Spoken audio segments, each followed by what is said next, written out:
এই video miss তো Notre Dame কলেজে চান্স মিস। নটরডেম কলেজ ভর্তি পরীক্ষার আগে তোমরা 5টা বিষয় একটু মাথায় রাখবা।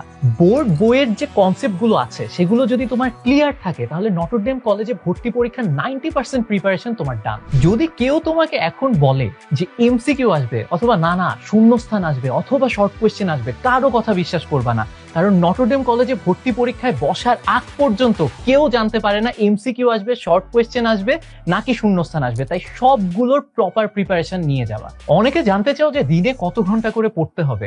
এখন এসএসসির পর এই ছুটি আর কখনো পাবা না, তাই দিনে 2 ঘন্টা বা 3 ঘন্টা পড়াই এনাফ। বাট এতটুকু মাথায় রেখো, একটু স্ট্র্যাটেজিক ওয়েতে পড়তে হবে যেন পুরো সিলেবাসটা কভার করা যায়। বাই দ্য ওয়ে, কলেজ অ্যাডমিশনের ফুল স্ট্র্যাটেজি নিয়ে আমরা কিন্তু একটা প্রি কোর্স লঞ্চ করেছি, কলেজ অ্যাডমিশন 2025। কোর্সের লিংক কমেন্টে দেওয়া আছে। ইউজুয়ালি নটরডেম কলেজের ভর্তি পরীক্ষায় ক্যালকুলেটর অনেক সময় অ্যালাউড হয় না।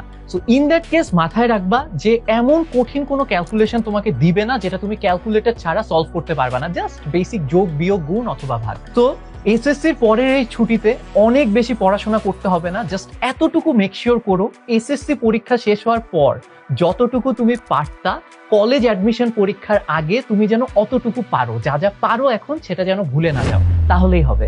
Best of luck.